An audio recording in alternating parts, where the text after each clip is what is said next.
ప్రియమైన వారలారా, యేసుక్రీస్తు నామమున మీకు నా ప్రేమపూర్వక శుభాకాంక్షలు. ఈ ఉదయకాలము ఎలా ఉన్నారు? బాగున్నారా? సంతోషంగా ఉన్నారా? ప్రభువునందు ఎల్లప్పుడూ సంతోషంగా ఉండాలి. యేసుక్రీస్తు దాన్నే ఇష్టపడుచున్నారు.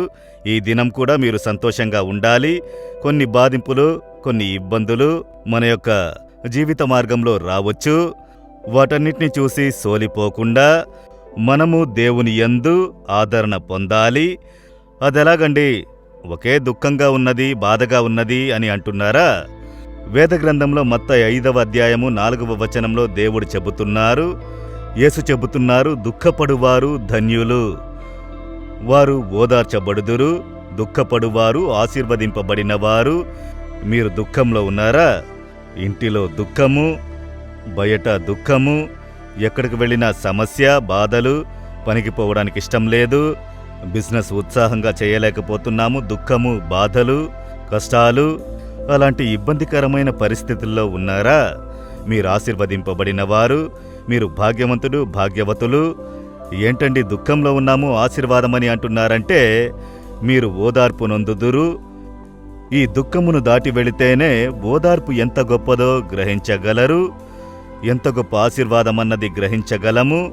మీరు ఓదార్పు నందుదురు. ఎవరు ఓదార్చునండి అని అనుకుంటున్నారా? దేవుడంటున్నారు, నేనే నిన్ను ఓదార్చు వాడను, ప్రభువు ఓదార్పునిచ్చును. మీ గాయపడిన హృదయమున ఆదరణ ఇచ్చే దేవుడాయన. కనుక మీరు వేదములో చూడండి, ఒక విధవరాలు, నాయననే గ్రామంలో ఆమె విధవరాలు. ఆమె ముందే భర్తను కోల్పోయినది. ఒకే కుమారుడు, ఆదరణగా ఉన్న కుమారుణ్ణి కోల్పోయింది. ఇప్పుడు ఆమెకు ఆదరణ ఎలా? కుమారుడు పోయాడు. భర్త పోయినప్పుడు కుమారుడు ఆదరణగా ఉన్నాడు. కుమారుడు కూడా పోయాడు. ఇప్పుడెవరు ఆమెకు ఆదరణ?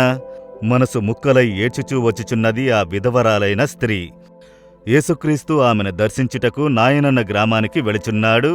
దేవుడు మొదట ఆమెను చూసి చెబుతున్నాడు, అమ్మా, తల్లి, నీవు ఏడవకు. నీవు ఏడ్చుట నేను తట్టుకోలేకపోతున్నాను, ఏడవకు. యేసు, భూమిని ఆకాశమును కలుగజేసిన దేవుడు సూటిగా వచ్చి ఓదార్చుచున్నాడు. ఎంత గొప్ప భాగ్యం కదా! ఆ కన్నీటిలో, వేదనలో దాటిపోయినందువలనే కదా ఆ భాగ్యము. దేవుడు ఓదార్చుచున్నారు, నీవు ఏడవకు అని. ఓదార్చడం మాత్రమే కాదు, ఆమె కన్నీటిని తుడుచుటకు అద్భుతము చేస్తున్నారు. ఏం చేస్తే ఆమెకు ఆదరణ కలుగునని చెప్పి, దేవుని చూడండి, ఆమె కుమారుని ప్రాణంతో లేపి ఇచ్చెను అని చూచుచున్నాము. అదేవిధముగా యోహాన్ 11వ అధ్యాయము చూశామంటే, లాజరు అన్న యవ్వనుడు చనిపోయినాడు. అతని 2 సహోదరులు కన్నీరు విడిచుచూ ఏడ్చుచూ ఉన్నారు. యేసుకి చాలా ఇష్టమైన కుటుంబము. యేసు పిల్లల వలె ప్రేమించాడు. అయితే మరణించిన 4 రోజుల తర్వాత వచ్చుచున్నాడు. వారు యేసును చూసిన వెంటనే కన్నీరు కాచుచూ ఏడ్చుచున్నారు. మరియా యేసు పాదముల మీద పడి ఏడ్చుచున్నది. అప్పుడు యేసు ఆత్మలో కలవరపడి కన్నీరు విడిచెను. ఆయనెలా ఓదార్పు చెప్పుచున్నారు? ఆయన వాళ్లతో కలిసి కన్నీరు విడిచి ఓదార్చుచున్నారు. మీ దుఃఖంలో నేను కూడా పాలు పంచుకుంటున్నాను అని. ఎంత గొప్ప భాగ్యం కదా! కనుక ఆ కన్నీటి లోయలో దుఃఖంలో వెళ్ళినందువలనే కదా వారికి భాగ్యం దొరికింది. కనుక మీరు దుఃఖంలో వెళ్ళుచున్నందున ఒక ఓదార్పు దేవుడు మీకు ఇచ్చుచున్నారు. నాకొక సహోదరుడు తెలుసు. చెన్నై పట్టణంలో వాని తండ్రి గొప్ప బిజినెస్ చేయిచుండెను. ఇతని యవ్వన దశలో జాలీగా, సంతోషంగా ఉన్నాడు. తండ్రి అన్నిటినీ చూసుకుంటారు అని. అలాగే బిజినెస్లన్నిటినీ తండ్రి చూసుకునేవాడు.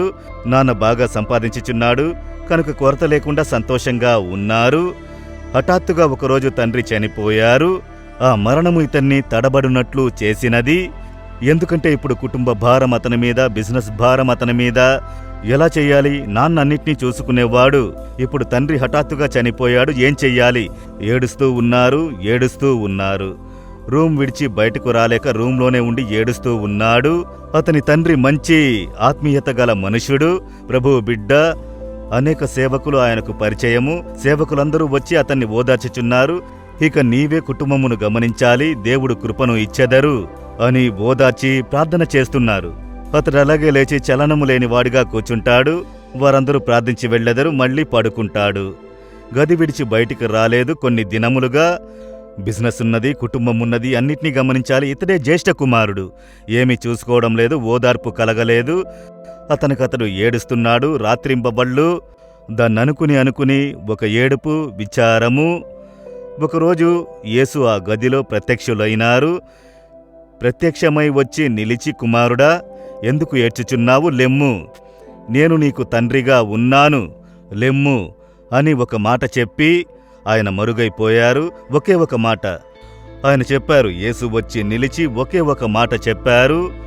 నా హృదయంలో ఉన్న దుఃఖమంతా పోయి ఒక గొప్ప ఆదరణ, ఆనందంతో లేచాను. బిజినెస్ని గమనించాను, నా కుటుంబ కార్యములను చూసుకున్నాను. ఇప్పుడు చక్కగా దేవుడు తోడుగా ఉండి నడిపిస్తున్నారు. ఇప్పుడు ప్రభు ఎంతో ఆశ్చర్యంగా నడిపించుచున్నారు. ఆ రోజు ఆయన వచ్చి నన్ను ఓదార్చకుండా ఉండుంటే నేను ఆ దుఃఖంలోనే మరణించేవాడిని. అయితే దేవుడు నన్ను ఓదార్చినారు. ఆయన నాతో సూటిగా వచ్చినప్పుడు నాకు ఎంత గొప్ప భాగ్యం కదా. ఎందువలన వచ్చారు? దుఃఖపడువారు ధన్యులు. మీరు దుఃఖముతో ఏడ్చుచున్నారా? ధన్యులు, ధన్యురాండ్లు. మిమ్ములను దర్శించుటకు యేసు వచ్చారు. కుమారుడా ఏడవకు, కుమార్తె ఏడవకు, నీకు నేనున్నానని చెబుతున్నారు. ఇంతకంటే ఏం కావాలి? దేవుడు మిమ్మల్ని ఓదారుస్తున్నారు. హృదయంలో చేపెట్టండి. దేవా, ఈ కుమార్తె గాయపడి ఉన్నది, ఈ కుమారుడు గాయపడి ఉన్నాడు, వేదనలో ఉన్నాడు. మీ ఆదరణతో అతన్ని ఓదార్చుడి, ఆశీర్వదించుడి. ధన్యులుగా వారిని ఆశీర్వదించి ఆనందింపజేయుడి. యేసు నామములో ప్రార్థిస్తున్నాను. ఆమెన్, ఆమెన్. జీసస్ రెడీమ్స్ తెలుగు యూట్యూబ్ ఛానల్ను సబ్స్క్రైబ్ చేయండి. సబ్స్క్రైబ్ బటన్ను క్లిక్ చేయండి మరియు బెల్ బటన్ను నొక్కండి. ప్రతిరోజు కార్యక్రమ సమాచారం పొందండి.